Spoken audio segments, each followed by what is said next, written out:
Intrinsic value, intrinsic value, intrinsic value. What are all these different finance professionals or all these finance YouTubers talking about? Today, I think after much procrastination, I actually just built a very simple discounted cash flow model for all of you who wants to use it. Essentially speaking, how do you actually derive the intrinsic value or the actual and real value of a particular company? So if you were to look at any different companies in the world, it's essentially the amount of cash flow that they're going to produce in the coming future, and you discount it back to whatever the discount rate is at the current market sentiments and how the company is essentially functioning and how they derive a lot of their profits, and then you derive how much the company is actually worth at today's value and today's dollar term. So without confusing you too much, because a lot of all these different Wall Street bankers or people at least in the finance professional, they'll go about talking about what? DuPont analysis, football field analysis, and some time ago, I think Cathy Woods even came up with a Monte Carlo analysis. Essentially speaking, you can throw all of this out of the window.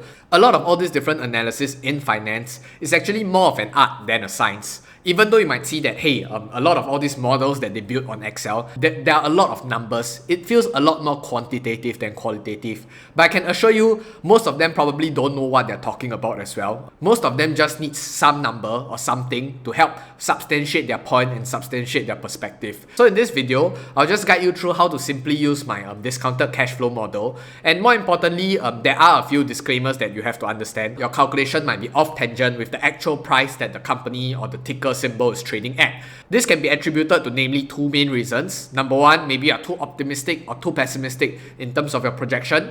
Number two, the stock market more often than not are irrational. So there's this quote that was very interesting. The stock market can remain irrational longer than you can remain solvent. So in this case, I think we really have to take this with a pinch of salt. And lastly, just a simple piece of advice. For those of you who really want to build your own discounted cash flow model, whatever they do in Wall Street is definitely a lot more extensive. They break down into every single granular detail. They understand the business inside out. They go through all the different business segments. But for our case, or at least in terms of what I see in the finance YouTube space, a lot of them use more of a truncated version, which is what I'll be explaining in this video as well. But you just take off a very simple reference point of the free cash flow of a particular company and you project outwards of 5 to 10 years. So with that, let's get right into this video. So before I start, I did create a Discord channel for all you bulls and bears of Alibaba.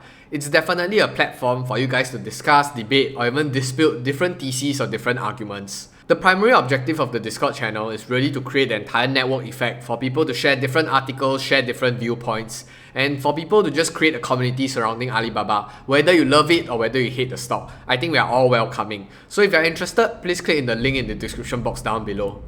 On top of that, I've also left my referral link for both Tiger and Moomoo brokers. They're essentially a China brokerage firm that they're expanding aggressively worldwide, especially in the Singapore and Southeast Asia region. So for those of you who haven't created, what are you waiting for? You can click in the referral link that I left in the description box down below. They're essentially running a lot of different promotions right now. Ultimately, it's best to just earn the free money, right?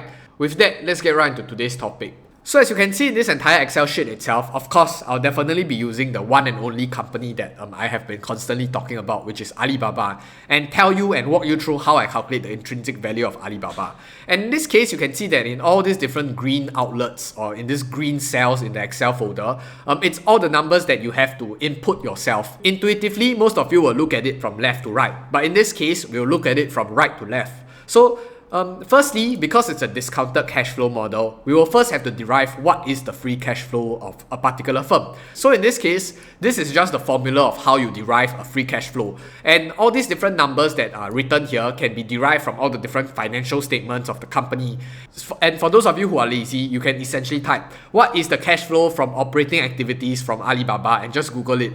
And just maybe reference from 2 or 3 sources and maybe take the average. That's the easy way out. So for those of you who are even lazier, that don't even want to go through all these different calculations to derive the free cash flow, the easiest and the laziest way is to just to go on to Google and find what is the free cash flow for Alibaba Group and try to get from a few different sources and get the average. So I did create this green cell so as for you to check back your calculation and see how far off you are. So I use this platform called Capital IQ, and from their own calculation for March 31st, 2021, the unlevered free cash flow is around 189,000, 189,402. So as you can see, 189,402 and my calculator automated 193858.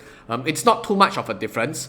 But for those of you who really want to trust all these different organizations and the numbers they put forth, you can definitely use the ones that they put out, but I would prefer to use my own free cash flow calculation.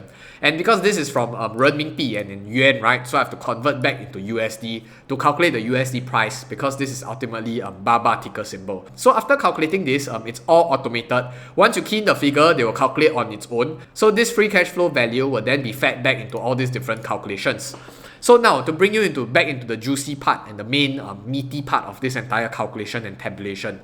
So as you can see, the free cash flow calculation has already been referenced back to this calculated number that we gave. And now comes the more important part on how we do the entire discounted cash flow model and how we build the model essentially. So as you can see, I did say in the starting of the video, hey, building a model, or especially a discounted cash flow model, is more of an art than a science. So I believe a lot of you might ask me, hey Chikeng, how do you even get all these different growth numbers and like WACC and what is free cash flow multiple?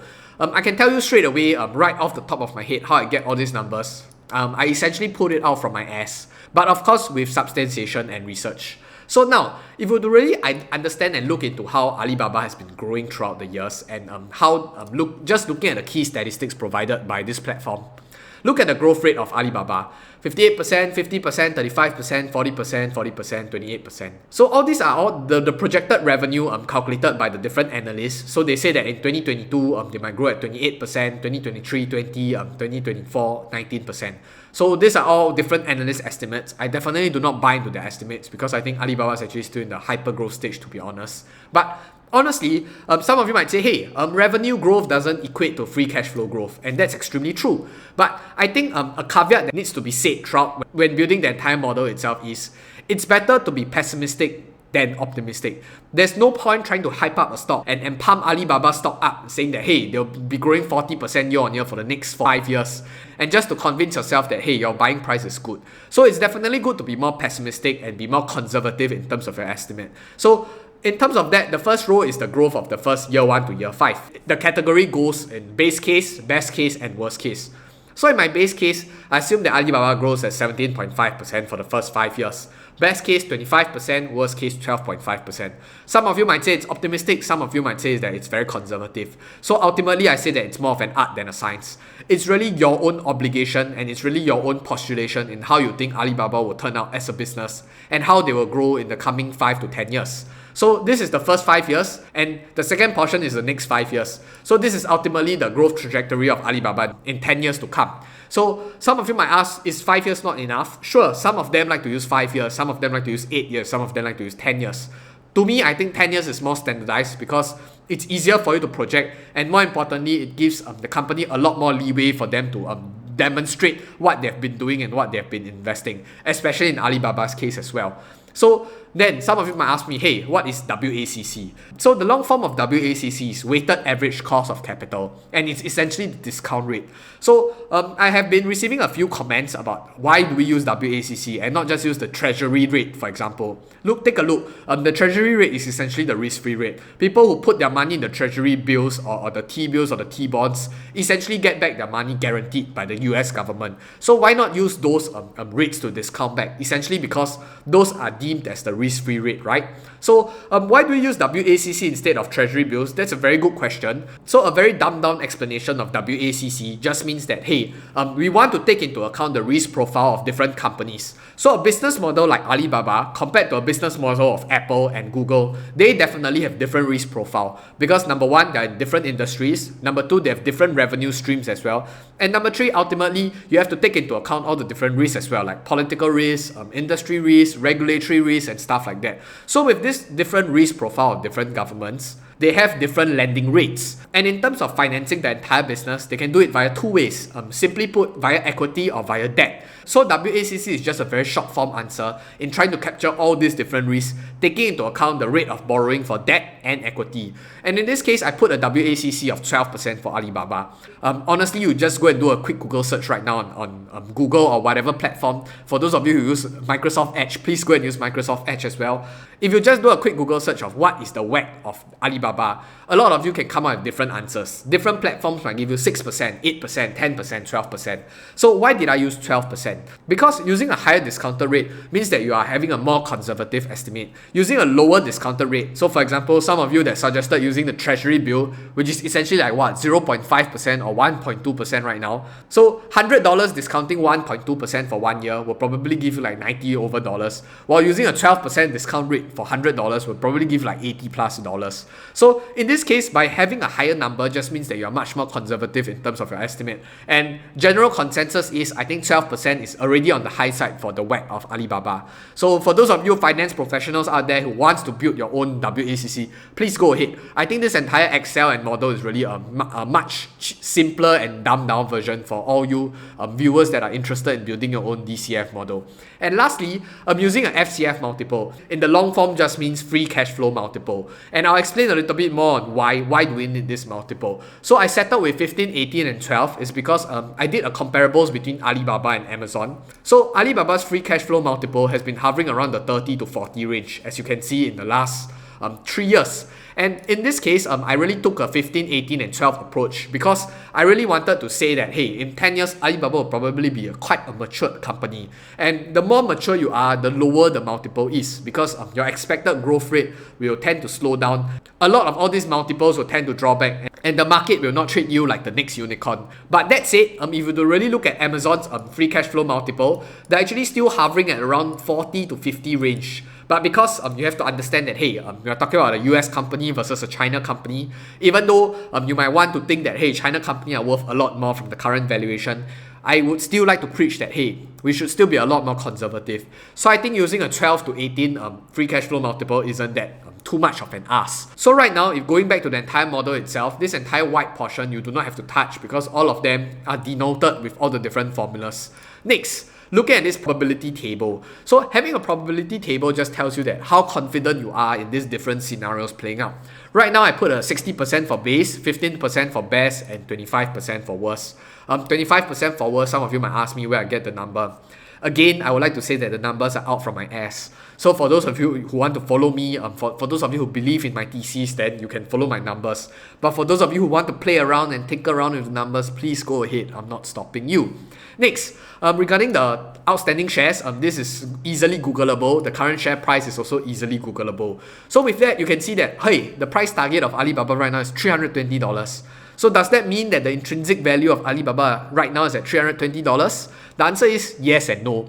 So yes being, if my thesis play out in the next 10 years, the current Alibaba price target should be at 320 intrinsic value because I'm calculating and I'm discounting all the cash flow of Alibaba. And this would represent a 60% upside. But I always emphasize on the idea of a China discount. So using a China discount of 15%, I did discount back 15% for the $320 price target. I arrived at $272 instead. So this represents an upside or a margin of safety, like some of you might want to call it, of 36%. So for those of you who really want to play around, please go ahead and play around and really just put in all your different numbers and different scenarios that you wish to try to play out with. And for those of you who don't believe in my free cash flow number, you have a different number, you want to come up with different formulas, please go ahead and play around as well. So with that, please feel free to download the DCF model and Excel that I came up with. I'll leave the link in the description box down below. So please download it and have fun with it. So with that, I hope you gain some value from this video. So please feel free to tell me what is your ultimate price target for Alibaba, the intrinsic value right now. And maybe for those of you who are interested, I can explain my position and why did I say Alibaba will be worth $1,000 in 10 years to come if it's only worth $320 today. With that, I'll see you in the next video, but more importantly, I'll see you on the moon. Goodbye!